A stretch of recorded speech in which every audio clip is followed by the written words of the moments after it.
નમસ્કાર વિદ્યાર્થી મિત્રો, હું શ્રેયસ વિદ્યાલયથી કિરણબેન. આજે આપણે ધોરણ 10 ગુજરાતી માધ્યમ વિષય સામાજિક વિજ્ઞાન વિષયાંક પ્રકરણ 15 આર્થિક વિકાસ ભાગ 1, જેમાં વિદ્યાર્થી મિત્રો આપણે આર્થિક વિકાસ એટલે શું, આર્થિક વૃદ્ધિ આર્થિક વિકાસ વચ્ચેનો તફાવત, વિકાસશીલ અર્થતંત્રના લક્ષણો, આર્થિક પ્રવૃત્તિ બિન આર્થિક પ્રવૃત્તિ વચ્ચેનો તફાવત અને ત્યાર પછી ભારતીય અર્થકારણનું માળખું વગેરે વિશે વિસ્તૃત ચર્ચા કરીશું. પ્રકરણ 15 આર્થિક વિકાસ. વિદ્યાર્થી મિત્રો, પ્રત્યેક વ્યક્તિની સવાર અલગ અલગ જોવા મળે છે. કેટલાક લોકો એવા હોય છે કે જેઓ ભૌતિક સુખ સુવિધાઓથી ભરપૂર જીવન જીવતા હોય છે, જ્યારે કેટલાક લોકો એવા હોય છે કે જેમને પાયાની સુવિધાઓ પણ મળતી હોતી નથી, જેમ કે રોટી, કપડાં ઓર મકાન. તો કેવી પાયાની સુવિધાઓથી જેઓ વંચિત રહે છે, તેમનું જીવન ધોરણ પણ નીચું રહે છે. તો આવી વ્યક્તિઓને ગરીબ તરીકે ઓળખવામાં આવે છે, જેઓ ભૌતિક સુખ સુવિધાઓથી વંચિત રહે છે. આવી પરિસ્થિતિ કેવી રીતે ઉદ્ભવી, આ પરિસ્થિતિમાંથી બહાર કેવી રીતે નીકળવું, તેના ઉપાયો શું છે, તો એ પ્રશ્નનો જવાબ આપણે મેળવીશું, જેમાં પ્રથમ છે આર્થિક વિકાસ. તો વિદ્યાર્થી મિત્રો, આર્થિક વિકાસ એટલે શું, તમને પ્રશ્ન પૂછાય છે પરીક્ષામાં, બરાબર? વ્યાખ્યા. તો આર્થિક વિકાસ એ કોઈ પણ દેશની રાષ્ટ્રીય આવકમાં થતો સતત વધારો દર્શાવે છે. આર્થિક વિકાસ એટલે કે રાષ્ટ્રીય આવકમાં સતત થતો વધારો, માથાદીઠ આવકમાં વધારો થવો અને જીવન ધોરણમાં સુધારો થવો, જેને આપણે આર્થિક વિકાસ તરીકે ઓળખી શકીએ છીએ. તો કે આજના આધુનિક યુગમાં વિશ્વનો પ્રત્યેક દેશ એ વિકાસ માટે પ્રયત્ન કરે છે, પરંતુ વિકાસ એ માત્ર આર્થિક જ નહીં, પરંતુ અનેક પાસા ધરાવતી સામાજિક પરિવર્તનની પ્રક્રિયા છે. તો આ રીતે આર્થિક વિકાસ એ માત્ર આર્થિક બાબત જ નથી, પરંતુ સામાજિક પરિવર્તનની પણ પ્રક્રિયા છે. શા માટે, કઈ રીતે? તો આર્થિક વિકાસ એટલે કે રાષ્ટ્રીય આવકમાં સતત વધારો થવો, દેશની માથાદીઠ આવકમાં વધારો થવો અને લોકોના જીવન ધોરણમાં સુધારો થવો. તો આ રીતે દેશની માથાદીઠ આવકમાં વધારો થાય છે, એટલે કે લોકોની આવકમાં પણ વધારો થાય છે, રોજગારીની તકોમાં વધારો થાય છે અને તેને પરિણામે લોકોએ વપરાશી ચીજવસ્તુઓ પાછળ ખર્ચ કરી શકે છે અને તેથી લોકોના જીવન ધોરણમાં સુધારો થાય છે. તો કે જે એક સામાજિક બાબત કહી શકાય. તો કે આ બાબતને આર્થિક વિકાસ તરીકે ઓળખવામાં આવે છે. આમ દેશની કુલ આવકને રાષ્ટ્રીય આવક કહેવામાં આવે છે. તો આ રીતે રાષ્ટ્રીય આવક એટલે શું, તો કે દેશની કુલ આવકને આપણે રાષ્ટ્રીય આવક તરીકે ઓળખવામાં આવે છે, જેમાં કૃષિ ક્ષેત્રની આવક, ઉદ્યોગ ક્ષેત્રની આવક અને સેવા ક્ષેત્રની આવકોનો સમાવેશ થાય છે. દેશની કુલ રાષ્ટ્રીય આવકને દેશની કુલ વસ્તી વડે ભાગવાથી માથાદીઠ આવક પ્રાપ્ત થાય છે. તો અહીં માથાદીઠ આવક એટલે શું તમને પૂછાય, તો કે દેશની કુલ રાષ્ટ્રીય આવકને દેશની કુલ વસ્તી વડે ભાગવાથી જે આવક પ્રાપ્ત થાય છે તેને આપણે માથાદીઠ આવક તરીકે ઓળખીએ છીએ.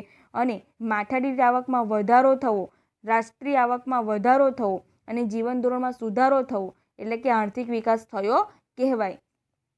જ્યારે જીવન ધોરણમાં લોકોને પ્રાપ્ત થતી સગવડો જેવી કે અનાજ, કપડાં, શિક્ષણ, આરોગ્ય, વાહન વ્યવહારની સુવિધાઓ અને રહેઠાણની સુવિધાઓનો સમાવેશ થાય છે. તો આ રીતે જીવન ધોરણમાં પાયાની સુવિધાઓ, રોટી, કપડાં, મકાન, શિક્ષણ, આરોગ્ય વગેરેનો સમાવેશ થાય છે. ભારતમાં આઝાદી પછી રાષ્ટ્રીય આવક અને માથાદીઠ આવકમાં વધારો થવાથી અનાજ, કપડાં, વીજળી, શિક્ષણ, આરોગ્ય, રહેઠાણ વગેરે સેવાઓના વપરાશ અને સુવિધાઓમાં પણ વધારો થયો છે. અગાઉની સરખામણીમાં ઉપરોક્ત જરૂરિયાતો વધુ સારી રીતે સંતોષાય છે અને આથી કહી શકાય કે ભારતમાં આર્થિક વિકાસ થઈ રહ્યો છે. તો વિદ્યાર્થી મિત્રો, આપણે જાણીએ છીએ કે ભારતમાં આર્થિક વિકાસ થઈ રહ્યો છે. કઈ બાબત પરથી કહી શકાય? કારણ કે લોકોના જીવન ધોરણમાં સુધારો થયો છે. લોકોના જીવન ધોરણમાં શા માટે સુધારો થયો છે, કઈ રીતે કહી શકીએ? કારણ કે એમની જે પાયાની સુવિધાઓ છે તે તેમને મળી રહે છે અને આ માટે જે દેશની કુલ રાષ્ટ્રીય આવક છે, દેશની માથાદીઠ આવક છે, તેમાં વધારો થતો જાય છે અને આ વધારો સતત થવો જોઈએ, બરાબર? વધારો ઘટાડો થવાને પરિણામે આ રીતે આર્થિક વિકાસમાં પણ વધઘટ થતી રહે છે. તો અહીં તમને આપ્યું છે ભારતની રાષ્ટ્રીય આવક GDP, ગ્રોસ ડોમેસ્ટિક પ્રોડક્શન 2011-12માં 2015-16ના ભાવોએ 87,36,039 કરોડ રૂપિયા હતી, જે વધીને 2015-16માં 1,35,37,000 67,192 કરોડ થઈ હતી. તો આ રીતે રાષ્ટ્રીય આવકમાં જે સતત વધારો થાય છે તે શું દર્શાવે છે કે ભારતમાં આર્થિક વિકાસ થઈ રહ્યો છે તે બાબત દર્શાવે છે. તો અહીં આર્થિક વિકાસ માટે રાષ્ટ્રીય આવક, માથાદીઠ આવક અને લોકોનું જીવન ધોરણ મહત્વના છે. તો તમને જ્યારે પ્રશ્ન પૂછે કે આર્થિક વિકાસ એટલે શું, તો આ બાબત તમારે જણાવવાની, વ્યાખ્યા લખવાની તમારે. ત્યાર પછી આર્થિક વૃદ્ધિ અને આર્થિક વિકાસ વચ્ચેનો તફાવત. વિદ્યાર્થી મિત્રો, જે આર્થિક વૃદ્ધિ છે તે વિકસિત દેશો સાથે સંકળાયેલ પ્રશ્ન છે અને જે આર્થિક વિકાસ છે તે વિકાસશીલ દેશો સાથે સંકળાયેલો પ્રશ્ન છે. તો આર્થિક વૃદ્ધિ, તો વિકાસ થયા બાદ આર્થિક વૃદ્ધિ શરૂ થાય છે અને આર્થિક વિકાસ એટલે કે તે માળખાકીય સુવિધાઓ સાથે સંકળાયેલ બાબત છે. તો અહીં બંને વચ્ચેનો તફાવત શું છે સમજીશું આપણે. નંબર 1, વિકાસની પ્રક્રિયાના આધારે. તો કે વિકાસની પ્રક્રિયાના આધારે આર્થિક વિકાસ એટલે શું અને આર્થિક વૃદ્ધિ એટલે શું. આર્થિક વિકાસ એ ગુણાત્મક અને આર્થિક વૃદ્ધિ એ પરિમાણાત્મક છે. તો જે આર્થિક વિકાસ છે તે ગુણાત્મક બાબત છે, જ્યારે આર્થિક વૃદ્ધિ છે એ પરિમાણાત્મક બાબત છે. આર્થિક વિકાસ એ પ્રથમ અવસ્થા છે, જ્યારે આર્થિક વૃદ્ધિ એ આર્થિક વિકાસ પછીની અવસ્થા છે. તો આ રીતે આર્થિક વિકાસ એ શરૂઆતમાં થતો જોવા મળે છે કે જ્યાં વિકાસશીલ દેશો છે જ્યાં માળખાકીય સુવિધાઓનો વિકાસ થયેલો હોતો નથી, રોડ, રસ્તા, વીજળી, સિંચાઈ વગેરેની સુવિધાઓ ઉપલબ્ધ હોતી નથી. તો ત્યારે આવી જે માળખાકીય સુવિધાઓમાં વધારો થાય તો એને પરિણામે આર્થિક વિકાસ થાય છે, લોકોનું જીવન ધોરણ ઊંચું આવે છે અને જે આર્થિક વૃદ્ધિ છે તે વિકસિત દેશ સાથે સંકળાયેલી બાબત છે. તો કે જે આર્થિક વિકાસ થઈ ગયેલો હોય છે, માળખાકીય સુવિધાઓનો વિકાસ થઈ ગયેલો હોય છે, ત્યાર પછી જે વધારો થાય છે, બરાબર, તો તેને આર્થિક વૃદ્ધિ તરીકે ઓળખવામાં આવે છે. તો કયા રીતે, ત્યારે આર્થિક વૃદ્ધિમાં જે વિકસિત દેશો હોય છે તેમાં માથાદીઠ આવક પર ધ્યાન આપવામાં આવે છે. તો કે માથાદીઠ આવકમાં વધારો થાય, રાષ્ટ્રીય આવકમાં વધારો થાય તે બાબત પર ભાર મૂકવામાં આવે છે. જ્યારે વિકાસશીલ દેશો હોય છે એમાં માળખાકીય સુવિધાઓમાં વધારો થાય તે બાબત પર ભાર મૂકવામાં આવે છે. તો આ રીતે વિકાસની પ્રક્રિયાના આધારે જો આપણે વાત કરીએ તો આર્થિક વિકાસ એ પ્રથમ અવસ્થા છે, જ્યારે આર્થિક વૃદ્ધિ એ વિકાસ પછીની અવસ્થા છે. આર્થિક વિકાસનો ખ્યાલ એ ગુણાત્મક ખ્યાલ છે, જ્યારે આર્થિક વૃદ્ધિનો ખ્યાલ એ પરિમાણાત્મક ખ્યાલ છે. અર્થતંત્રમાં થતા પરિવર્તનના આધારે. અર્થતંત્રમાં થતા નવા સંશોધનોના આધારે ઉત્પાદનમાં થતો વધારો એ આર્થિક વિકાસ છે. દાખલા તરીકે ખેતી ક્ષેત્રમાં ઘઉં, ડાંગર જેવા પાકમાં નવા બિયારણોની શોધ થતાં ઉત્પાદનમાં અનેક ગણો વધારો થયો. તો આ બાબતે આર્થિક વિકાસ દર્શાવે છે. તો વિદ્યાર્થી મિત્રો, આપણે જાણીએ છીએ કે હરિયાળી ક્રાંતિને પરિણામે જે સુધારેલા બિયારણો, હાઇબ્રિડ બિયારણો છે એને પરિણામે ઉત્પાદનમાં વધારો થયો છે, કૃષિ ક્ષેત્રે ઉત્પાદન વધ્યું છે, જે શું દર્શાવે છે, આર્થિક વિકાસ દર્શાવે છે. બરાબર. બીજી તરફ ખેડાણલાયક જમીનમાં વધારો થવાથી ખેતી લાયક ઉત્પાદનમાં વધારો થાય તેને આર્થિક વૃદ્ધિ કહેવાય છે. આ રીતે. નંબર 3, વિકસિત અને વિકાસશીલ દેશોના સંદર્ભમાં. વિદ્યાર્થી મિત્રો, આર્થિક વૃદ્ધિનો ખ્યાલ એ વિકસિત દેશો સાથે સંકળાયેલ છે. એટલે કે વિકસિત દેશોની રાષ્ટ્રીય આવકમાં થતો વધારો એ આર્થિક વૃદ્ધિ કહેવાય છે, કારણ કે ત્યાં આર્થિક વિકાસ થઈ ગયેલો હોય છે, માળખાકીય સુવિધાઓનો વિકાસ થઈ ગયેલો હોય છે. ત્યાર પછી જે વિકાસ થાય છે, એટલે કે ત્યાર પછી રાષ્ટ્રીય આવકમાં વધારો થાય છે, માથાદીઠ આવકમાં વધારો થાય છે, તેને આર્થિક વૃદ્ધિ કહેવામાં આવે છે. જ્યારે વિકાસશીલ દેશોમાં, એટલે કે ભારત જેવા દેશોમાં જે રાષ્ટ્રીય આવકમાં થતો વધારો છે તેને આર્થિક વિકાસ કહેવામાં આવે છે. તો આ રીતે જે માળખાકીય સુવિધાઓનો વિકાસ થાય છે તેને પરિણામે લોકોના જીવન ધોરણમાં સુધારો થાય છે, માથાદીઠ આવકમાં વધારો થાય છે અને રાષ્ટ્રીય આવકમાં વધારો થાય છે, તેને આર્થિક વિકાસ કહેવામાં આવે છે વિકાસશીલ દેશોમાં. જ્યારે વિકસિત દેશોમાં રાષ્ટ્રીય આવકમાં જે વધારો થાય છે જેને આર્થિક વૃદ્ધિ કહેવામાં આવે છે. તો આ રીતે આર્થિક વૃદ્ધિનો ખ્યાલ એ વિકસિત દેશો સાથે સંકળાયેલ બાબત છે અને આર્થિક વિકાસનો ખ્યાલ એ વિકાસશીલ દેશો સાથે સંકળાયેલ બાબત છે. તો આ રીતે જ્યારે આર્થિક વૃદ્ધિ અને આર્થિક વિકાસનો તફાવત પૂછાય ત્યારે તમે આ રીતે તફાવતના મુદ્દા પાડીને લખી શકો છો. કોષ્ટક સ્વરૂપે પણ તમે લખી શકો અને આ રીતે પ્રશ્નના જે મુદ્દા છે તે મુદ્દા વાઇઝ પણ તમે લખી શકો.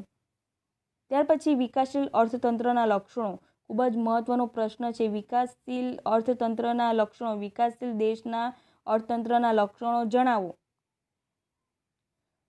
વિકસિત અર્થતંત્ર અને વિકાસશીલ અર્થતંત્ર માથાદીઠ આવકના આધારે અલગ પાડવામાં આવે છે. જે માથાદીઠ આવક છે તેના સંદર્ભમાં વિકસિત અર્થતંત્ર અને વિકાસશીલ અર્થતંત્ર એ રીતે વિભાજિત કરવામાં આવ્યા છે. વિશ્વ બેંકના 2004ના વિશ્વ વિકાસ અહેવાલમાં $735થી ઓછી માઠાડી આવક ધરાવતા દેશોને વિકાસશીલ અર્થતંત્ર તરીકે ઓળખવામાં આવ્યા છે. અને વિકાસશીલ અર્થતંત્રના મુખ્યત્વે લક્ષણો આ રીતે તમને આપવામાં આવ્યા છે, જેમાં પ્રથમ છે નીચી માઠાડી આવક.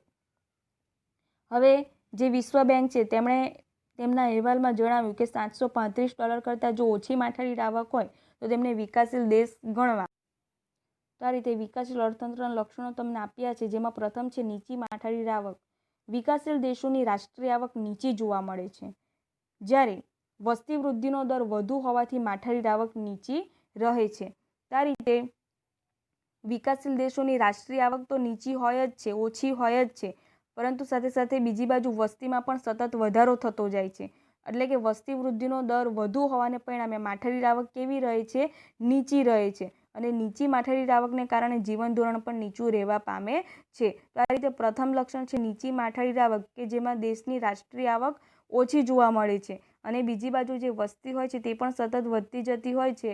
અને આ રીતે વસ્તી વૃદ્ધિનો ઊંચા દરને પરિણામે માઠાડી આવક પણ નીચી જોવા મળે છે. અને આ રીતે નીચી માઠાડી આવકને કારણે લોકોનું જીવન ધોરણ કેવું નીચું રહેવા પામે છે. જે ઓછી માઠાડી આવકને પરિણામે લોકોની આવક પણ ઓછી જોવા મળે છે અને તેઓ વપરાશી ચીજવસ્તુ પાછળ ખર્ચ કરી શકતા નથી અને તેથી લોકોનું જીવન ધોરણ નીચું રહેવા પામે છે. ત્યાર પછી નંબર 2, વસ્તી વૃદ્ધિ. તો કે વિકાસશીલ દેશોમાં વસ્તીમાં સતત વધારો થતો જાય છે.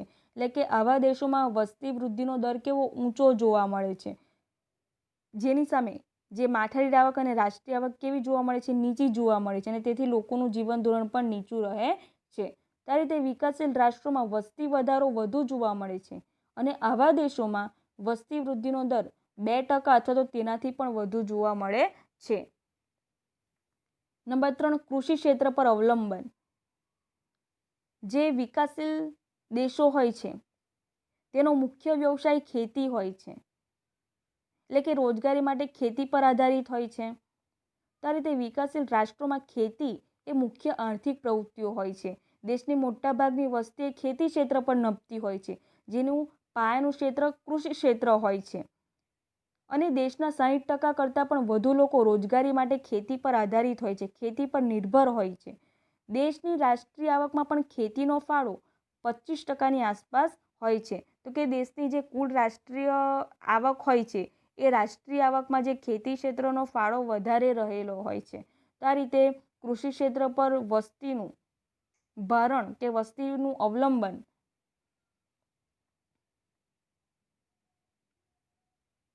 ત્યાર પછી નંબર 4, આવકની વહેંચણીની અસમાનતા. તો કે આવકની વહેંચણીની અસમાનતાને પરિણામે એ વિકાસશીલ દેશનું એક લક્ષણ છે. વિકાસશીલ રાષ્ટ્રોમાં આવક અને ઉત્પાદનના સાધનોની વહેંચણીમાં અસમાનતા જોવા મળે છે. કઈ રીતે અસમાનતા જોવા મળે છે? તો કે આ અસમાનતા ગ્રામીણ અને શહેરી બંને વિસ્તારોમાં જોવા મળે છે. જે આવક અને ઉત્પાદનના સાધનો છે તેની વહેંચણીમાં અસમાનતા જોવા મળે છે. ગ્રામીણ અને શહેરી વિસ્તારો બંનેમાં જોવા મળે છે. દેશના ટોચના 20% ધનિક લોકો રાષ્ટ્રીય આવકનો 40% હિસ્સો ધરાવતા હોય છે, જ્યારે તળિયાના 20% ગરીબ લોકો રાષ્ટ્રીય આવકનો માત્ર 10% જેટલો જ હિસ્સો ધરાવતા હોય છે. તો આ રીતે આવકની અસમાનતા જોવા મળે છે. તો કે જે દેશનો ધનિક વર્ગ છે તે રાષ્ટ્રીય આવકનો વધુ હિસ્સો મેળવે છે, જ્યારે દેશના જે ગરીબ વર્ગના લોકો છે, તળિયાના લોકો છે, તેઓ રાષ્ટ્રીય આવકનો ઓછો હિસ્સો મેળવે છે. તો આવી આવકની અસમાનતાને પરિણામે ગરીબી જોવા મળે છે, બેરોજગારી જોવા મળે છે.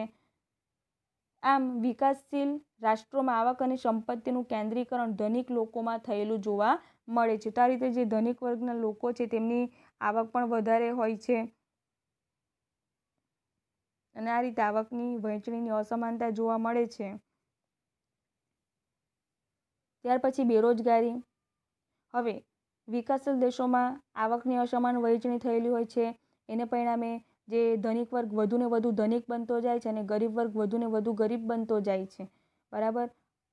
અને બેરોજગારી એ વિકાસશીલ દેશોનું મહત્વનું લક્ષણ ગણી શકાય છે. તો આ રીતે રોજગારીની તકો પૂરતા પ્રમાણમાં પ્રાપ્ત થતી ન હોવાને પરિણામે રોજગારી મળતી ન હોવાને પરિણામે લોકો બેરોજગાર બને છે અને તેને પરિણામે ગરીબીમાં પણ વધારો થાય છે. આ દેશોમાં બેરોજગારીનું પ્રમાણ કુલ શ્રમિકોના 3% કરતાં વધુ હોય છે. તો આજે આપણે જાણી શકીએ છીએ કે જે બેરોજગારીનું પ્રમાણ દિવસે ને દિવસે વધતું જ જાય છે, બરાબર. આ દેશોમાં બેરોજગારી જુદા જુદા સ્વરૂપે, જેવી કે મોસમી બેરોજગારી, છુપી બેરોજગારી એટલે કે ગુપ્ત બેરોજગારી, ત્યાર પછી ઔદ્યોગિક બેરોજગારી વગેરે જોવા મળે છે.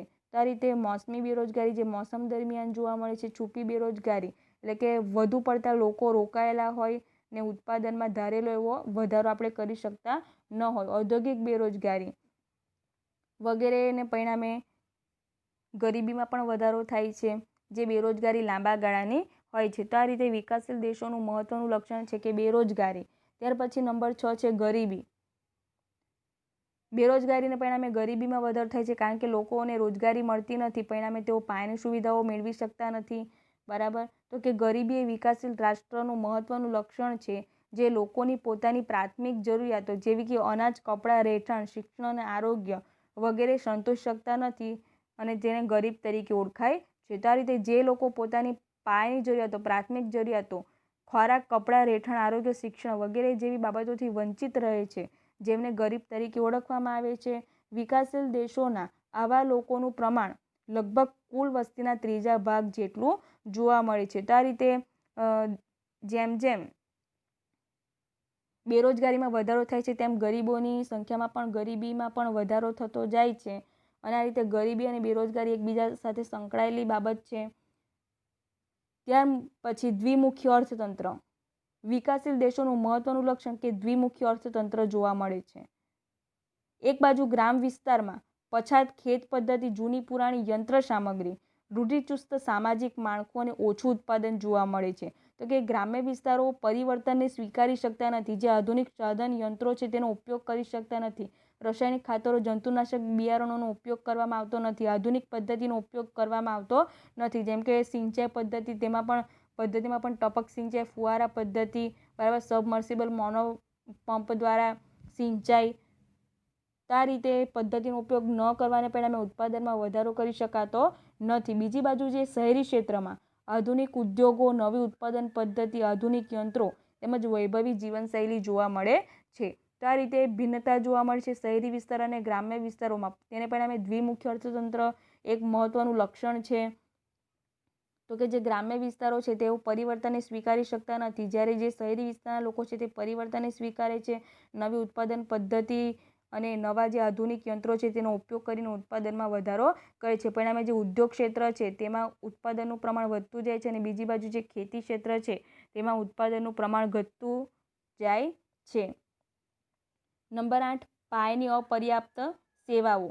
વિકાસ માટે અનિવાર્ય પાયાની સેવાઓ જેવી કે શિક્ષણ, વાહન વ્યવહાર, સંદેશા વ્યવહાર, વીજળી, આરોગ્ય, બેન્કિંગ વગેરેનો આવા અર્થતંત્રમાં ઓછો વિકાસ જોવા મળે છે. તો કે જે પાયાની સુવિધાઓ છે, શિક્ષણ, આરોગ્ય, વાહન વ્યવહાર, સંદેશા વ્યવહાર, વીજળી, બેન્કિંગ સેવા વગેરેનો વિકાસ ઓછો થયેલો જોવા મળે છે, જે દેશના વિકાસ માટે અવરોધક બને છે. તો આવી બધી જે સેવાઓ છે તેમાં પણ વધારો થવો જોઈએ, જેને પરિણામે આર્થિક વિકાસ થઈ શકે, આર્થિક વિકાસ ઝડપી બને. તો આ રીતે આર્થિક વિકાસ ઝડપી બનાવવા માટે આવા પ્રકારની સેવાઓનો પણ ઝડપી વિકાસ થવો જોઈએ. ત્યાર પછી નંબર 9 આંતરરાષ્ટ્રીય વ્યાપારનું સ્વરૂપ. વિકાસશીલ દેશોમાં વિદેશ વ્યાપારનું સ્વરૂપ અને માળખું અલગ જોવા મળે છે. આ દેશો મુખ્યત્વે કૃષિ પેદાશો અને બગીચા પેદાશો તેમજ કાચી ધાતુઓની નિકાસ કરતા હોય છે. આ રીતે વિકાસ દેશોમાં મુખ્યત્વે કૃષિ પેદાશો, કારણ કે જે વિકાસશીલ દેશો છે તેનો મુખ્ય વ્યવસાય કૃષિ હોય છે, બરાબર, કૃષિ ક્ષેત્ર. અને આ રીતે જે કૃષિ પેદાશો અને જે બગીચાની પેદાશો જેમ કે રોકડિયા પાકો છે વગેરે જેવી પેદાશોની નિકાસ કરવામાં આવે છે. તો આવા પ્રકારની નિકાસોની માંગ આંતરરાષ્ટ્રીય બજારોમાં ઓછી હોય છે અને તેના ભાવો પણ કેવા હોય છે? નીચા હોય છે, જેથી નિકાસોની કમાણી ઓછી હોય છે. તો આ રીતે નિકાસ કમાણી ઓછી રહેવાને પરિણામે એટલા આપણને વિદેશી મૂંઝામણ પ્રાપ્ત થતું નથી. જ્યારે આયાતો ઔદ્યોગિક પેદાશો યંત્ર સામગ્રીની હોય છે અને આ વસ્તુઓના ભાવો વધુ હોવાથી આયાતો પાછળનું ખર્ચ વધુ રહે છે. તો આ રીતે આપણે જોઈએ તો કે આંતરરાષ્ટ્રીય વેપારનું સ્વરૂપ વિરુદ્ધ પ્રકારનું જોવા મળે છે, જેમાં જે આપણે ચીજવસ્તુની નિકાસ કરીએ છીએ તે કૃષિ પેદાશ અને કૃષિ પેદાશ સાથે સંલગ્ન ચીજવસ્તુની આપણે નિકાસ કરીએ છીએ, જેની આંતરરાષ્ટ્રીય બજારમાં માંગ ઓછી છે અને તેના ભાવો પણ ઓછા છે. પરિણામે આપણને જે વિદેશી હુંડિયામણો મળે છે તો તે કેવું પ્રમાણમાં ઓછું હોય છે નિકાસ કમાણી, જ્યારે બીજી બાજુ આપણે જે વસ્તુની આયાતો કરીએ છીએ તે કઈ કઈ ચીજવસ્તુની આપણે આયાત કરીએ છીએ, તો કે ઔદ્યોગિક પેદાશ, ઔદ્યોગિક યંત્ર સામગ્રીની આપણે આયાત કરીએ છીએ. અને આવી જે ચીજવસ્તુઓ છે તેના ભાવો કેવા હોય છે? વધુ હોય છે. અને તેથી આપણે આયાત પાછળ વધારે પ્રમાણમાં ખર્ચ કરવો પડે છે.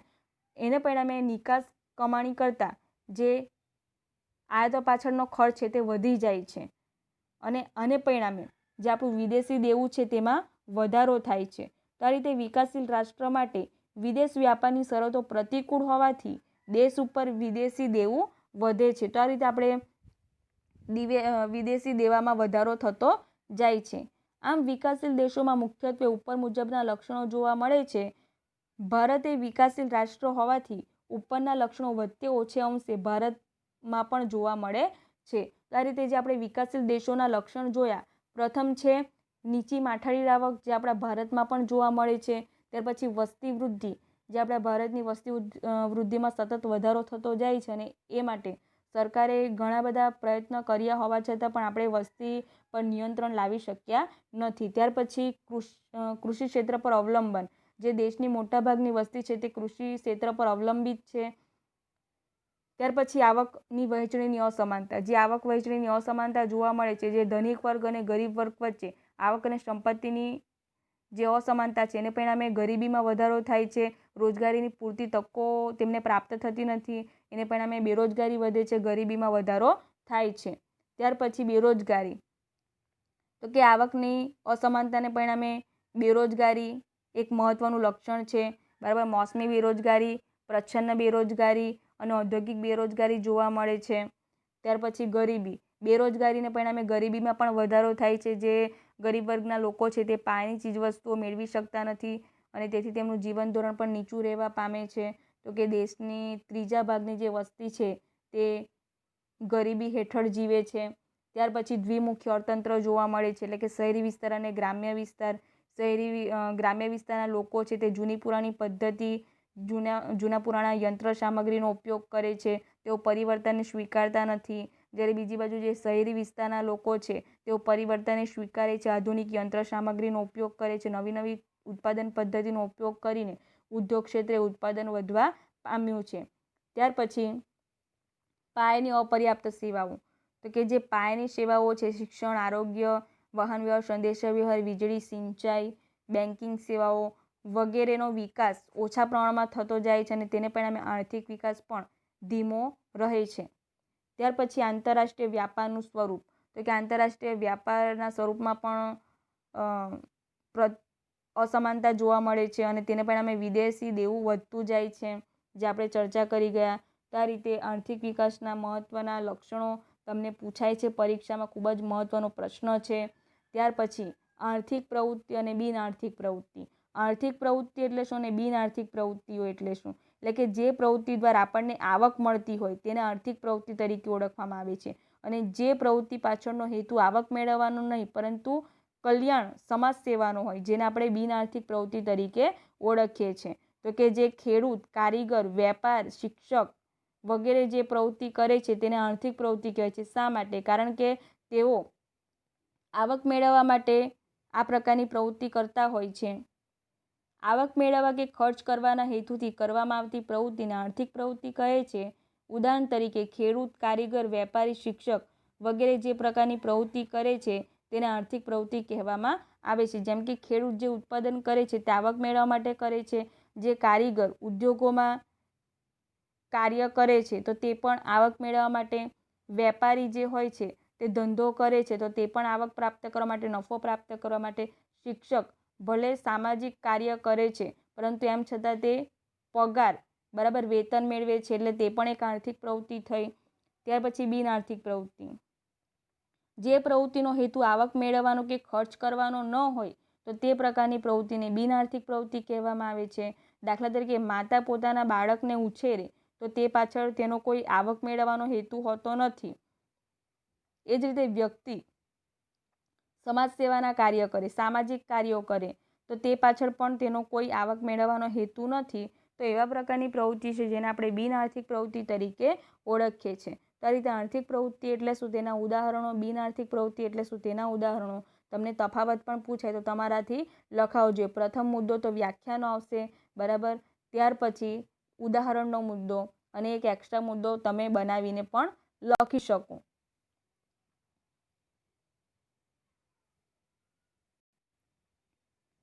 ત્યાર પછીનો પ્રશ્ન, ભારતીય અર્થકારણનું માળખું. તો કે આપણા ભારતીય અર્થતંત્રનું માળખું કયા પ્રકારનું છે? તો કે અર્થતંત્રમાં થતી વિવિધ અસંખ્ય આર્થિક પ્રવૃત્તિઓ કે વિવિધ વ્યવસાયોને 3 મુખ્ય વિભાગોમાં વહેંચવામાં આવ્યા છે. કયા કયા 3 વિભાગો? પ્રથમ છે પ્રાથમિક ક્ષેત્ર, કે જેનો ખ્યાલ ખેતી ક્ષેત્ર સાથે સંકળાયેલો છે. નંબર 2 માધ્યમિક ક્ષેત્ર, એટલે કે ઉદ્યોગ ક્ષેત્ર સાથે સંકળાયેલો છે. અને ત્યાર પછી ત્રીજું છે સેવા ક્ષેત્ર, બરાબર. તો કે આર્થિક પ્રવૃત્તિઓના આ વર્ગીકરણને વ્યવસાયિક માળખા તરીકે પણ ઓળખવામાં આવે છે. વ્યવસાયિક માળખું મુખ્યત્વે 3 વિભાગોમાં વહેંચાયેલું હોય છે, બરાબર. અને આ ત્રણેય વિભાગો કે તેમાં સમાવેશ થતી પ્રવૃત્તિઓની ચર્ચા નીચે મુજબ આપવામાં આવી છે. જેમાં પ્રથમ છે પ્રાથમિક ક્ષેત્ર. પ્રાથમિક ક્ષેત્ર એટલે કે કૃષિ ક્ષેત્ર. કૃષિ ક્ષેત્રને પ્રાથમિક ક્ષેત્ર પાયાનું ક્ષેત્ર તરીકે ઓળખવામાં આવે છે. અર્થતંત્રમાં આ વિભાગમાં ખેતી તેમજ ખેતી સાથે સંકળાયેલી પ્રવૃત્તિ જે કે પશુપાલન, પશુ સંવર્ધન, મત્સ્ય ઉદ્યોગ, મરઘા બતકા ઉછેર, ત્યારબાદ જંગલો, કાચી ધાતુઓનું ખોદકામ, ત્યાર પછી મધમાખી ઉછેર, બરાબર. તો કે મધમાખી ઉછેર દ્વારા મધનું ઉત્પાદન કરવામાં આવે છે, વગેરે પ્રવૃત્તિઓનો પ્રાથમિક વિભાગમાં સમાવેશ થાય છે. તો આ રીતે ખેતી અને ખેતી સંલગ્ન પ્રવૃત્તિઓનો સમાવેશ પ્રાથમિક ક્ષેત્રમાં થાય છે. અને જે કૃષિ ક્ષેત્ર છે તેને પાયાનું ક્ષેત્ર ગણવામાં આવે છે. અને આ ક્ષેત્રમાં ઘણા બધા લોકો રોકાયેલા હોય છે અને તેમને રોજગારી પૂરી પાડે છે પ્રાથમિક ક્ષેત્ર. ત્યાર પછી માધ્યમિક ક્ષેત્ર, જેમાં ઉદ્યોગ ક્ષેત્રનો સમાવેશ થાય છે. તો કે આ વિભાગમાં નાના અને મોટા પાયાના ઉદ્યોગો, બાંધકામ વગેરે પ્રવૃત્તિઓનો સમાવેશ થાય છે. અને આ જે માધ્યમિક ક્ષેત્ર એટલે કે જે ઉદ્યોગો છે તે કાચા માલ માટે પ્રાથમિક ક્ષેત્ર પર આધાર રાખે છે, એટલે કે કૃષિ ક્ષેત્ર પર આધાર રાખે છે. અને આ વિભાગ ઉદ્યોગ તરીકે ઓળખવામાં આવે છે, જેમાં ટાંકણીથી લઈને મોટા યંત્રો સુધીનું ઉત્પાદન કરવામાં આવે છે. તો આ રીતે જે ઉદ્યોગ ક્ષેત્રમાં જે ચીજવસ્તુઓનું ઉત્પાદન કરવામાં છે એ માટેનો કાચો માલ એ પ્રાથમિક ક્ષેત્ર પૂરું પાડે છે, એટલે કે કૃષિ ક્ષેત્ર પૂરું પાડે છે. જેમ કે કાપડ ઉદ્યોગ છે, એ કાપડ ઉદ્યોગો માટેનો કાચો માલ જે કપાસ એ ખેતી ક્ષેત્ર પર આધારિત છે. તો આ રીતે અન્ય ઉદાહરણો પણ તમે લખી શકો.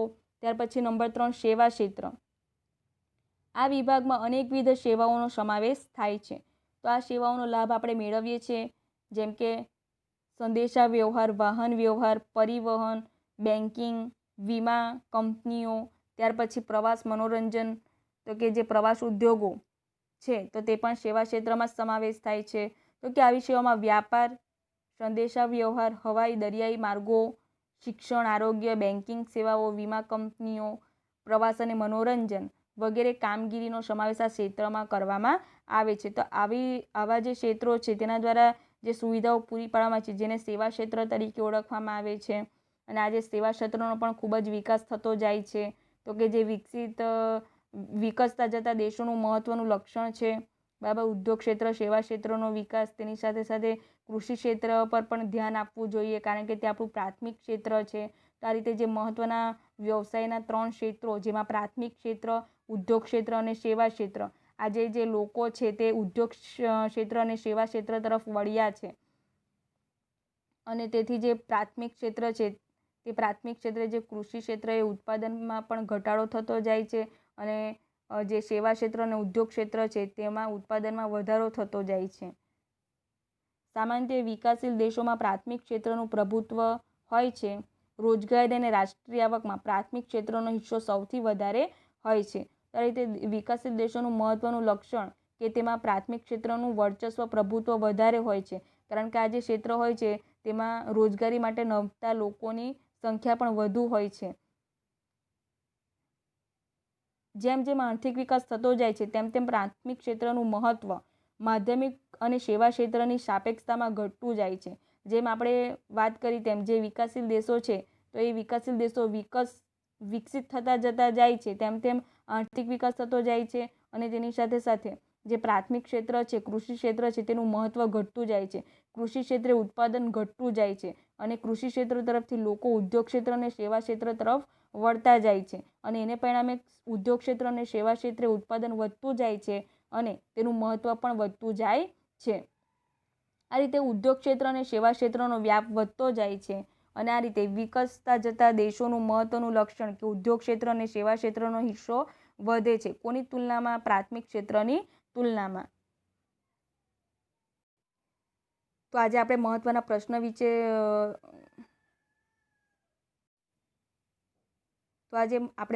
પ્રશ્ન વિશે ચર્ચા કરી. આર્થિક વિકાસ એટલે શું, ત્યાર પછી આર્થિક વૃદ્ધિ અને આર્થિક વિકાસ વચ્ચેનો તફાવત, ત્યાર પછી વિકાસશીલ અર્થતંત્રના લક્ષણો અને આર્થિક તેમજ બિનઆર્થિક પ્રવૃત્તિ એટલે શું તેમના વચ્ચેનો તફાવત, ત્યાર પછી ભારતીય અર્થકારણનું માળખું.